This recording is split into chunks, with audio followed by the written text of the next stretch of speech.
بزار اور ترمذی میں حضرت عبداللہ ابن مسعود سے نبی ایک وسلم کا یہ ارشاد نقل ہوا ہے، ان المرأۃ عورۃ، عورت چھپا کر رکھنے کی چیز ہے۔ ان المرأۃ عورۃ فاذا خرجت، جب وہ گھر سے نکلتی ہے، استشرفها شیطان، اب شیطان جو ہے اس کو تاک میں رکھتا ہے۔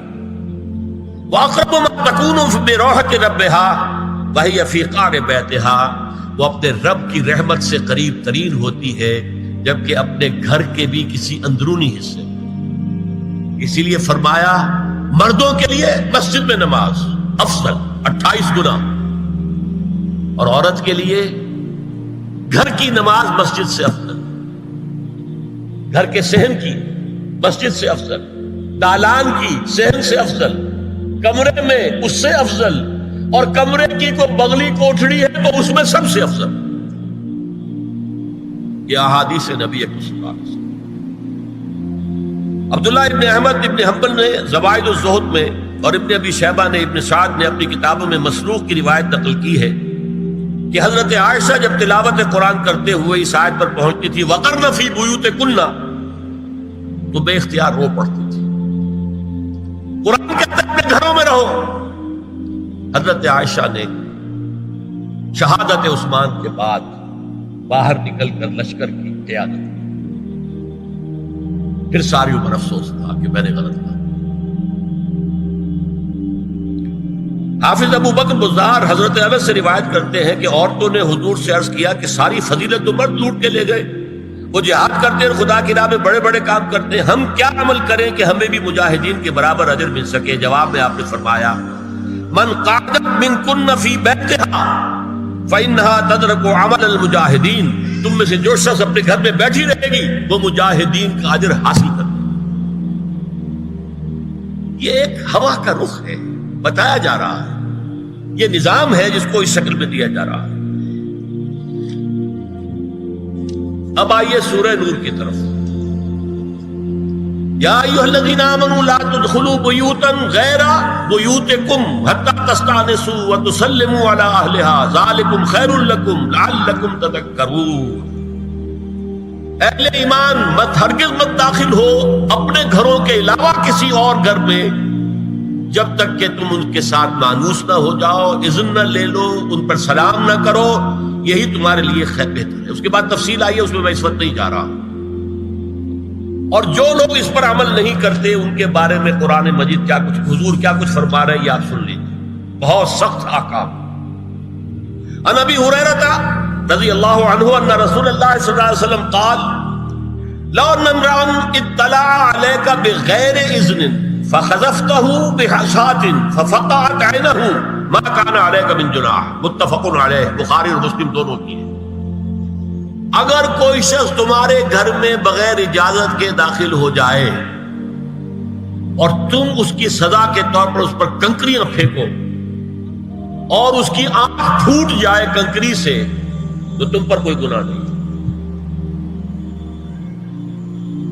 بغیر اجازت کے گھر میں آ گیا ہے، بغیر اذن کے، بغیر استئذان کے کنکریاں مارو اور کنکری سے آنکھ پھوٹ جائے، فما کان علیک من جناح، کوئی حرج نہیں۔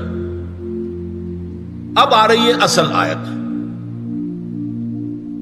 قل للمؤمنین یغضوا من ابصارهم ویحفظوا فروجهم ذلک ازکی لهم ان اللہ خبیر ما یصنعون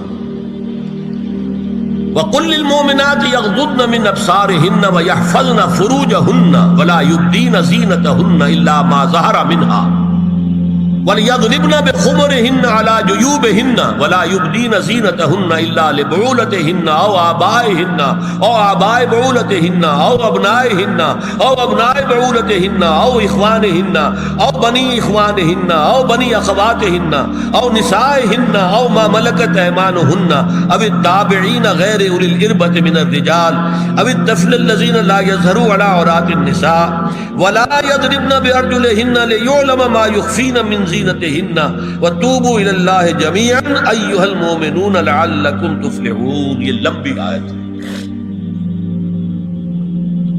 اہل ایمان، اے نبی کہہ دیجئے اہل ایمان مردوں سے اپنی نگاہیں نیچی رکھا کریں، اور اپنی شرمگاہوں کی حفاظت کریں، یہی ان کے لیے زیادہ پاکیزہ عمل ہے۔ ان اللہ خبیر بما یصنعون، اور جو کچھ وہ کر رہے ہیں اللہ اس سے واقف ہے۔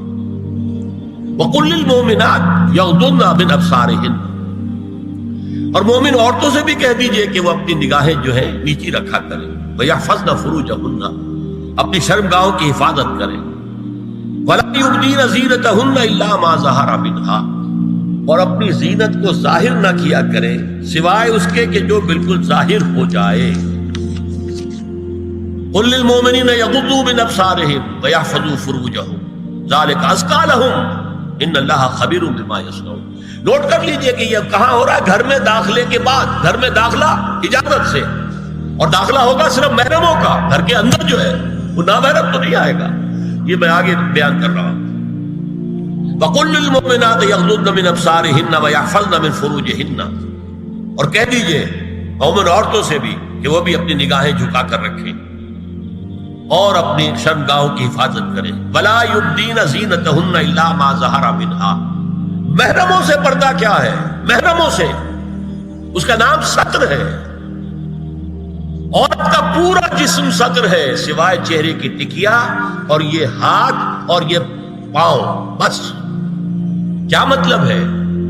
بھائی بھی نہیں دیکھ سکتا بہن کے جسم کا کوئی اور حصہ، باپ بھی نہیں دیکھ سکتا بیٹی کے جسم کا کوئی حصہ، یہ ستر ہے، ستر محرموں سے پردہ ہے۔ وَلْيَضْرِبْنَ بِخُمُرِهِنَّ عَلَىٰ جُيُوبِهِنَّ، یہ بھی گھر کے اندر کی بات ہو رہی ہے، کیونکہ میں پہلے بتا چکا ہوں جلباب ہوتا تھا جب گھر سے باہر نکلتی تھی عورت، تو وہ اپنی چادر لپیٹتی تھی اپنے گرد، چہرہ نہیں ڈھانپتی تھی، صرف چہرے کا حکم دیا گیا اس کے ضمن میں۔ وہ سورہ احزاب کی آیت ہے، وہ رہ گئی، میں بیان کروں گا۔ اور خمار اوڑھنی ہوتی تھی جو گھر میں اوڑھتی تھی، گھر میں ظاہر بات ہے کہ جلباب تو نہیں لیا جا سکتا، آخر گھر کا کام کاج کرنا ہے، ہلکی سی اوڑھنی وہ گھر میں، لیکن فرمایا وَلْيَضْرِبْنَ بِخُمُرِهِنَّ عَلَىٰ جُيُوبِهِنَّ، اور انہیں چاہیے کہ اپنی اوڑھیوں کے، بکل اوڑھنیوں کے اپنے سینوں کے اوپر، گریبانوں کے اوپر بھی مار لیا کریں۔ اب اس کے بعد فرمایا وَلَا يُبْدِينَ زِينَتَهُنَّ إِلَّا لِبُعُولَتِهِنَّ، اب یہاں یہ زینت کا لفظ آ رہا ہے چہرے کے، اور چہرے ہی میں کچھ سنگھار بھی ہوتا ہے۔ اب ان کے لیے کہا گیا کہ چہرے کی زینت، اور چہرے کے اوپر اگر کوئی بناؤ سنگھار ہے، زیور ہے، اس کی زینت نہ ظاہر کریں، مگر اب یہ یہاں تفصیلی آئی ہے، جو محرم ہے ان کی تفصیل۔ تو فرمایا کن کے سامنے ظاہر کر سکتی ہے؟ الا لبعولتہن، سب سے بڑھ کر تو شوہر، او آبائہن، اور یہ آپ نے باپ، اچھا باپوں میں نوٹ کی نہیں، باپ حقیقی ہو، اخیافی ہو، اللاتی ہو یا رضاعی ہو، یہ چاروں قسم کے باپ اس میں شامل ہیں۔ جس عورت نے دودھ پلایا تھا اس کا شوہر بھی باپ بن گیا۔ او آبائے بعولتہن، اپنے شوہروں کے باپ، یا ابنائہن، ان کے اپنے بیٹے، بیٹوں میں بھی آئیں گے چاروں، اللاتی، اخیافی، عینی اور رضاعی۔ او ابنائے بعولتہن، اور اپنے شوہروں کے بیٹے، ہو سکتا ہے شوہروں کی اور بیویاں بھی ہوں، تو ان کے بیٹے بھی، جو ستیلے بیٹے ہیں وہ بھی محرم، ان سے کسی شکل میں کبھی شادی نہیں ہو سکتی۔ او اخوانہن، یا ان کے بھائی، او ابنائہن، یا اپنے بیٹے، او ابنائے بعولتہن، یا اپنے شوہروں کے بیٹے، او اخوانہن، یا اپنے بھائی، او بنی اخوانہن، یا اپنے بھائیوں کے بیٹے، او بنی اخواتہن، اپنا بھتیجا، شوہر کا بھتیجا نہیں، اپنا بھتیجا محرم ہے، اپنا بھانجا محرم ہے، شوہر کا بھانجا محرم نہیں ہے۔ او نسائہن، یا ان کی عورتیں، اپنی عورتیں، جان پہچان کی عورتیں۔ او ما ملکت ایمانہن، یا جو ان کے داہنے ہاتھوں کی ملکیت، باندیاں، غلام۔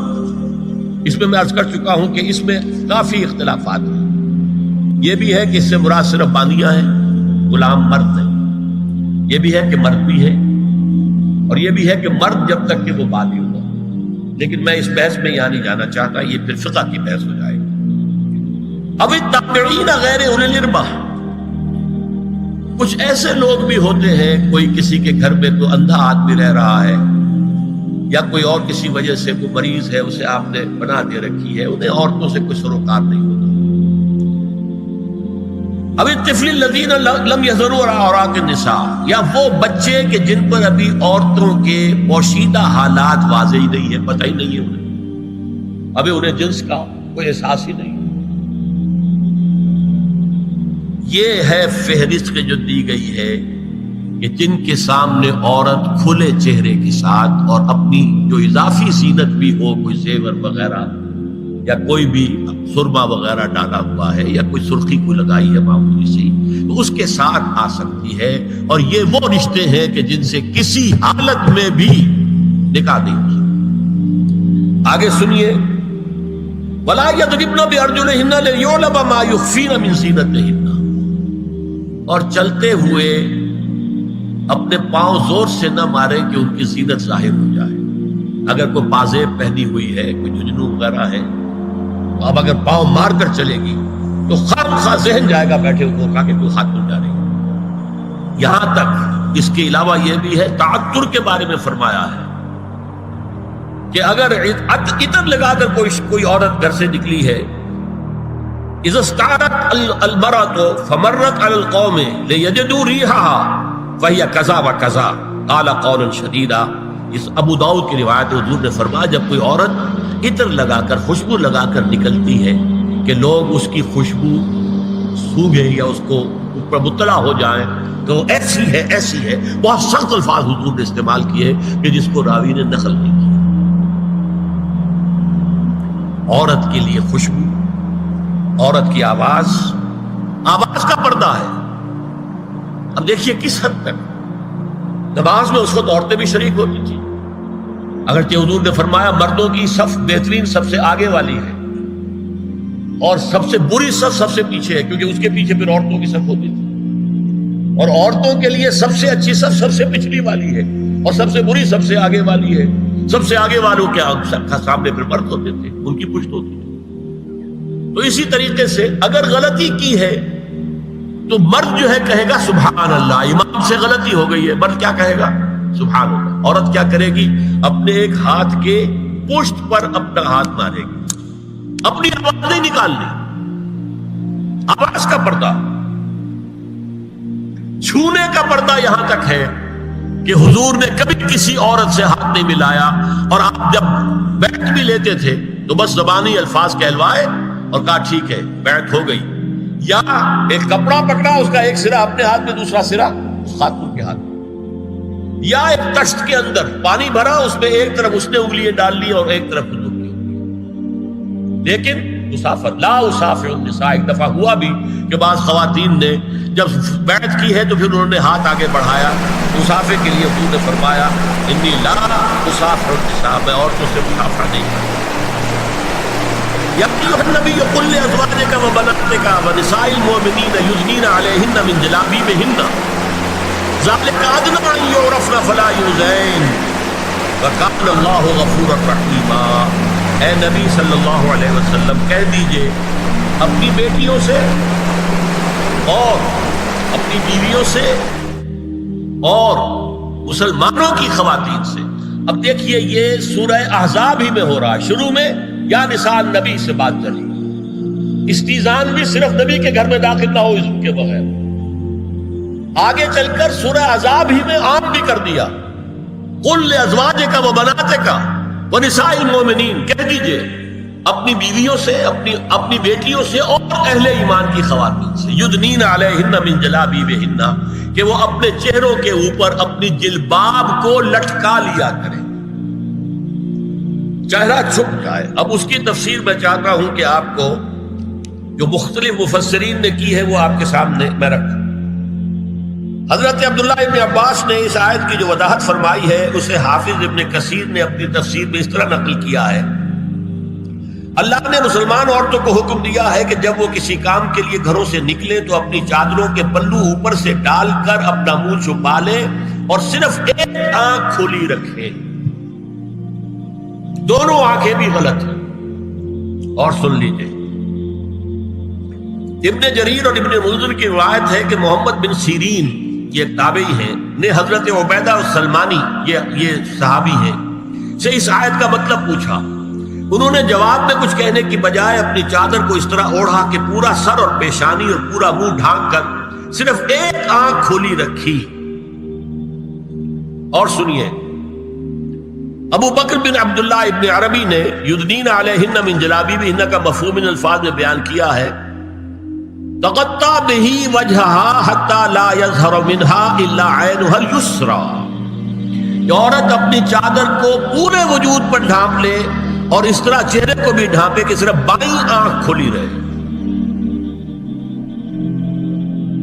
علامہ حمید الدین فراہی کو نظم قرآن کے فہم میں خصوصی مقام حاصل تھا. انہوں نے حجاب کے بارے میں اپنے ایک مکتوب میں ہاتھ اور چہرہ کھلا رکھنے کو جائز قرار دینے کے موقف کے بارے میں لکھا ہے کہ میری رائے میں نظم قرآن پر توجہ نہ کرنے سے یہ غلط فہمی پیدا ہوئی ہے. وہی بات کہ سورہ احزاب میں گھر سے باہر کا پردہ ہے اور سورہ نور میں گھر کے اندر کا پردہ ہے. بہرحال الحق احق بان یتبع، حق جو ہے وہ اس کا زیادہ حقدار ہے کہ اس کی پیروی کی جائے. میں اس مسئلے پر مطمئن ہوں اور میرے نزدیک اجنبی سے پورا پردہ کرنا واجب ہے اور قرآن نے یہی حجاب واجب کیا ہے جو شرفاء میں مروج ہے بلکہ اس سے بھی قدر زائد.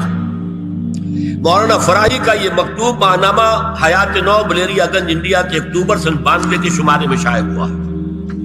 یہ ہے علماء کی رائے.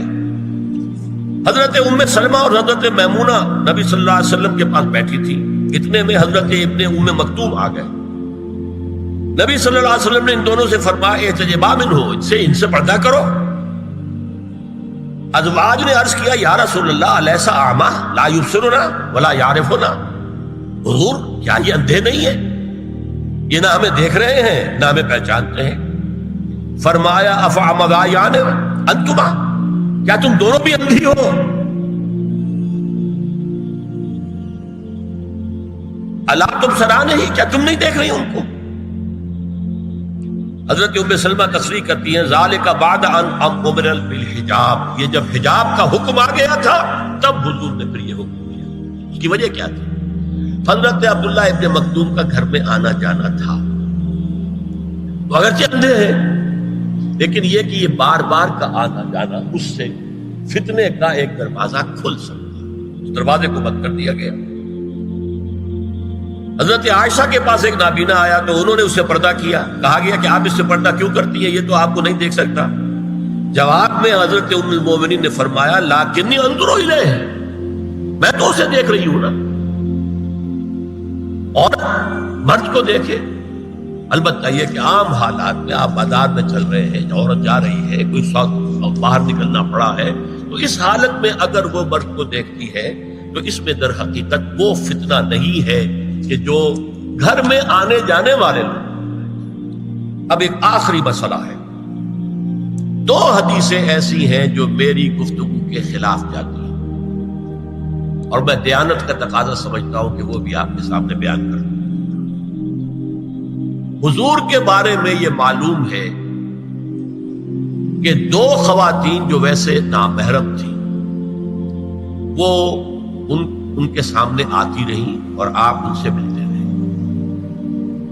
ایک آپ کی سالی حضرت اسماء، حضرت عائشہ کی بہن رضی اللہ تعالی عنہ، اور ایک آپ کی چچا زاد بہن حضرت علی کی بڑی ہمشیرہ حضرت ام ہانی.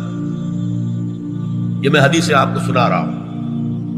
بکثرت احادیث سے ثابت ہے کہ حضرت اسماء بنت ابی بکر آپ کے سامنے ہوتی تھی اور آخر وقت تک آپ کے اور ان کے درمیان چہرے اور ہاتھوں کی حد تک کوئی پردہ نہ تھا. حجۃ الوداع نبی صلی اللہ علیہ وسلم کی وفات سے صرف چند مہینے پہلے کا واقعہ ہے اور اس وقت تک بھی یہی حالت قائم رہی. یہ ابو داؤد کتاب الحج. دوسری روایت حضرت ام ہانی رضی اللہ تعالی عنہا جو ابو طالب کی صاحبزادی اور نبی صلی اللہ علیہ وسلم کی چچاداد بہن تھی، آخری وقت تک حضور کے سامنے ہوتی رہیں اور کم از کم منہ اور چہرے کا پردہ انہوں نے آپ سے کبھی نہیں کیا. فتح مکہ کے موقع کا ایک واقعہ وہ خود بیان کرتی ہیں جس سے اس کا ثبوت ملتا ہے. یہ ابو داؤد کی روایت ہے. یہ روایتیں ہیں، میں انہیں تسلیم کرتا ہوں. اور میں نے اب جو کچھ بیان کیا ہے اس سے یہ ایک بالکل برعکس بات سامنے لا رہی ہے۔ اب یہ ہے کہ یا تو ہم ان دو حدیثوں کو اصل مان کر باقی ساری حدیثیں جو ہیں ان کو ختم کریں۔ میں تو آپ کو سنا نہیں سکا، میرے پاس تو بہت زیادہ حدیثوں کا مواد تھا۔ چہرے کے پردے کے لیے حدیثیں جو ہے، استیزان کے لیے کتنی حدیثیں ہیں، چہرے کے پردے کے بارے میں بہت زیادہ حدیثیں ہیں۔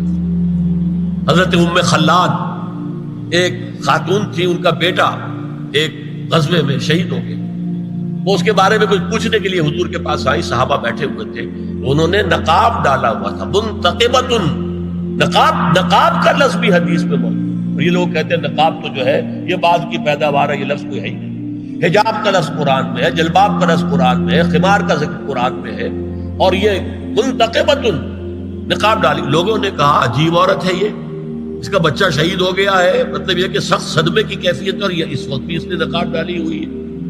تو انہوں نے جواب دیا ان ارزو ابنی لا ارزو حیائی، میں نے بیٹا کھویا ہے، اپنی حیا نہیں کھوئی ہے۔